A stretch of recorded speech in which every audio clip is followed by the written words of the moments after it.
नमस्कार विद्यार्थी मित्रांनो, सेतू अभ्यासक्रमांतर्गत आज आपण मुद्द्यांवरून गोष्ट लेखन कशी करायची याचा अभ्यास करणार आहोत। सुरुवातीला आपण काही मुद्दे घेऊन त्यावरून एक गोष्ट तयार तुम्हाला करायची आहे।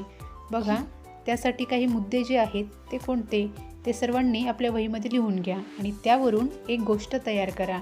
बघा, दिलेले जे मुद्दे आहेत त्यामध्ये चिंगी डिंक गोळा करण्यासाठी जंगलात जाते, रस्ता चुकते, रस्ता सापडत नाही, अधिक घनदाट भाग, सायंकाळ, घरची आठवण, आईबाबांची काळजीचा विचार, घाबरते, वन खात्याचे कार्यालय, वनकर्मचारी घरी आणून सोडतात, आई बाबा आनंदी।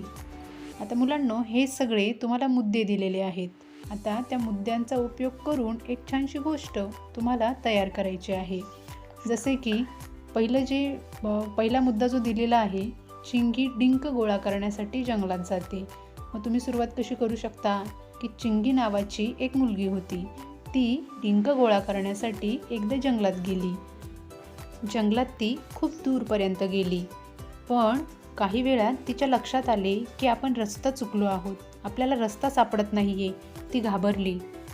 तिने घाबरून आजूबाजूला पाहिले तर सर्वत्र घनदाट जंगल, सगळीकडे नीरव शांतता पसरलेली। ती खूप घाबरली। बघा, अशा पद्धतीनेच तुम्हाला ही गोष्ट पूर्ण करायची आहे। जे मुद्दे दिलेले आहेत त्या मुद्द्यांच्या आधारे वाक्य तयार करून तुम्हाला ही गोष्ट पूर्ण करायची आहे।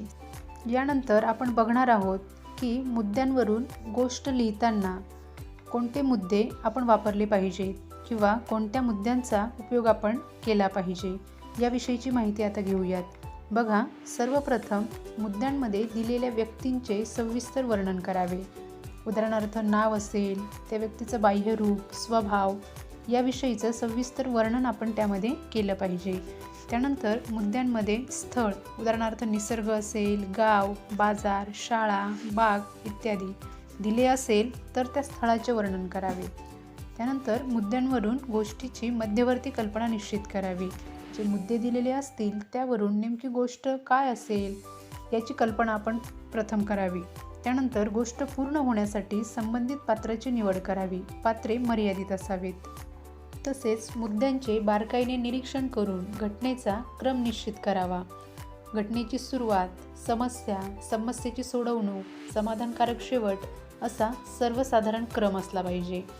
त्याचबरोबर सगळ्यात महत्त्वाची गोष्ट म्हणजे गोष्ट लिहून पूर्ण झाल्यानंतर त्या गोष्टीला अनुरूप असे नाव द्यावे। ती गोष्ट कशावर आधारित आहे किंवा गोष्टीची मध्यवर्ती कल्पना काय आहे त्याला अनुरूप असे शीर्षक त्या गोष्टीला तुम्ही द्यायचे आहे। थोडक्यात काय तर कथेची सुरुवात, कथेचा मध्य आणि कथेचा शेवट या सगळ्या गोष्टींचा बारकाईने विचार करून गोष्ट तुम्ही पूर्ण करणार आहात। आता आपण सरावासाठी काही प्रश्न बघणार आहोत। बघा, काही शब्द तुम्हाला इथे दिलेले आहेत, त्या शब्दांचा उपयोग करून तुम्हाला त्यावरून गोष्ट लिहायची आहे। शब्द कोणते आहेत बघा, बाग, डबा, शाळा, संध्याकाळी। हा झाला प्रश्न पहिला। त्यानंतर प्रश्न दुसरा बघा। दुसऱ्या प्रश्नात तुम्हाला एका गोष्टीची सुरुवात करून दिलेली आहे, ती गोष्ट तुम्हाला पूर्ण करायची आहे। बघा, गोष्टीची सुरुवात कशी आहे ती, धान्याची पोती भरलेली बैलगाडी घेऊन खंडेराव बाजाराच्या गावाला निघाले होते। गाव मागे टाकून ते एका चढावर पोचले आणि अचानक बैल जागीच थांबले। काही केल्या पुढे जाईनातच। बघा, पुढे जी गोष्ट आहे ती तुम्ही पूर्ण करायची आहे। पुढे काय झाले असेल याचा विचार करून तुम्हाला गोष्टीचा शेवट देखील करायचा आहे आणि त्यानंतर गोष्टीला योग्य समर्पक असे शीर्षक द्यायचे आहे।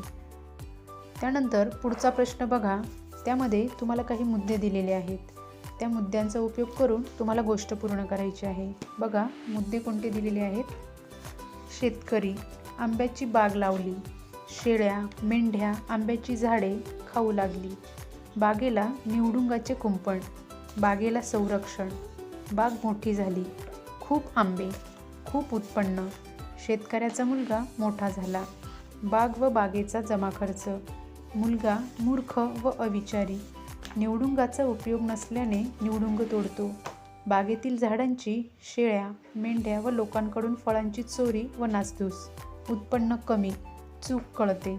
बघा, हे जे दिलेले मुद्दे आहेत त्या मुद्द्यांचा उपयोग करून जशी सुरुवातीला तुम्ही एक गोष्ट पूर्ण केली तसेच ही गोष्टसुद्धा तुम्ही पूर्ण करायची आहे व गोष्ट पूर्ण झाल्यानंतर त्या गोष्टीला योग्य असे शीर्षक देखील द्यायचे आहे. धन्यवाद.